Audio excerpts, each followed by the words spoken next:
Love this podcast? Support it and sponsor today. Simply head to ozcastnetwork.com for details. It's the InShow, Australia's only show dedicated to innovation from Adelaide, Australia and across the globe. It's David Grice and Troy Sincock, and on the InShow we talk about nothing but innovation, people that are out to change the world. But we also talk about inspiration as well. We talk about what inspires people and what's inspiring us by listening to these people talk to us. That's true. Now, there's stuff happening every day, and it is amazing what people have come up with. And some of these things just happen to get enough traction that they end up changing the world we live in. They certainly do. And then the thing that really is surprising me is how there's scientific evidence to back up some of these things as well. I don't know how people come up with these ideas, but here's Claire with more in news, including a story about how recycling your electronics could become less complicated and confusing. What else have you got for us, Claire? Thanks again, David and Troy. Well, this week we'll be talking about mysterious radio waves in outer space and how recycling your electronics is about to become a lot easier. But first, this year, renewables will officially become the world's cheapest energy source. Now, there'll be no financial excuse as to why we can't ditch non-renewables like coal to help the environment. Wind and solar energy production in particular will become cheaper, which means those who care about the profit as much as the environment will turn to renewables. It's even been predicted by engineering consultant Arup that in the UK, the cost of wind energy production will be less than natural gas. Some experts are calling it an investment opportunity that is guaranteeing long-term success and stable returns. This shift means there'll be lower energy storage costs for companies sourcing renewable energy, plus this has benefits for disadvantaged and impoverished countries. For example, people living in Africa will no longer have to spend about 16% of their income on power sources, including disposable batteries or kerosene. With climate change gradually worsening, it's good to see taking care of the environment is becoming more financially viable. A group of astronomers think they're one step closer to explaining where mysterious radio pulses from outer space came from. Previous explanations for where these bursts of radiation come from include exploding stars, gravitational waves, and even beacons on alien spacecraft. Now, researchers have developed a theory based on observation about where the fast radio bursts, or FRB for short, originate. It involves a neutron star that swiftly rotates and is surrounded by an almighty powerful magnetic field. According to astronomer Jason Hessels, who was involved in the study, the star could be just 10 to 20 years old. FRBs were first discovered in 2007, but were dismissed as data glitches. As only one burst has happened repeatedly, they've been difficult to locate and study. In our Milky Way galaxy, the only supercharged magnetic environment exists near the black hole located in the galactic centre. Despite this new finding, astrophysicists will be keeping their minds open to other possibilities. Aliens could still be to blame. Recycling your electronics could become less complicated and confusing. The United Nations estimated that last year over 45 million tonnes of e-waste was produced. If electronics are mishandled or disposed of incorrectly, the toxic components can have a seriously harmful effect on the environment. At the moment, Europe, Japan and Korea are the best e-waste recyclers as they have a system called Extended Producer Responsibility. This means the producers are responsible for making sure their devices don't damage the environment, but it's not enough.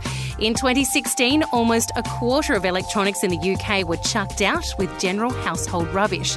Usually, the easiest way to dispose of electronics is to drive down to the local dump or to your nearest retailer if they take back old products. Now, customers are asking for easier ways to recycle their products.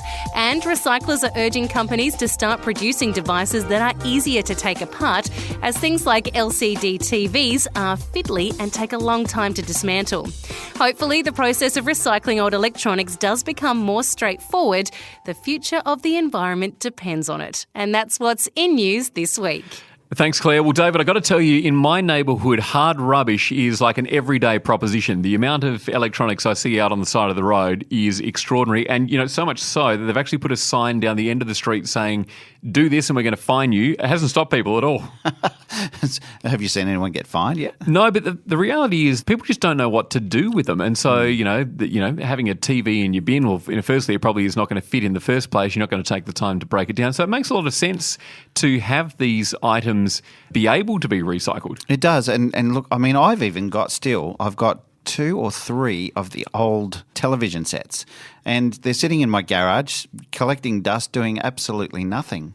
And what do you do with them? Well, what is the thought? Why are you keeping them, to be honest? Seriously, because I don't know what to do with them. There's nothing sentimental about them. It's just, what do I do with them? Where do I take them? And that sort of thing. So this is a really, really great thing.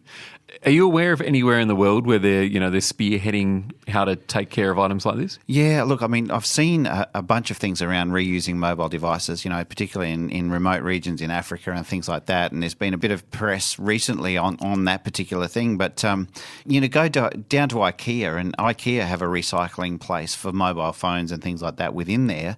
So I'm wondering whether, these retail giants of the future will end up actually being a place where you can take those things. That's a great idea, because to be honest, I don't think I've been to a dump since I was in primary school, and that was a long time ago. It's not something people want to do. We're in a world of convenience, and so with the amount of devices we're consuming, that needs to be easier to get rid of them also. Yeah, absolutely. And even getting to the dumps themselves, you've got to have certain specifications around trailer sizes and different things like that as well. So I don't have a trailer. I don't know where my dump is. It just seems like a whole lot of hard work.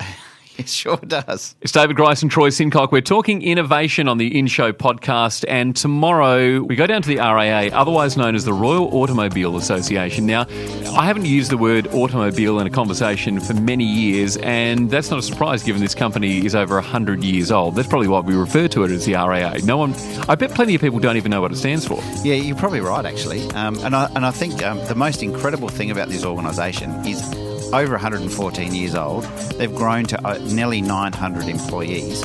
And believe it or not, that whole 114-year journey has been about reinventing the organisation every single time. Well, they started during an era where cars weren't a regular thing. The everyday person didn't have one. Yeah, and I guess, it was only the affluent people within society that could actually afford them. Well, make sure you listen to the next InShow podcast, because we're going to hear about a thing that they've created called the Innovation Station and what that means for the future of the organisation. The InShow News. Subscribe to the InShow podcast on iTunes. A Dave and the Beanstalk production.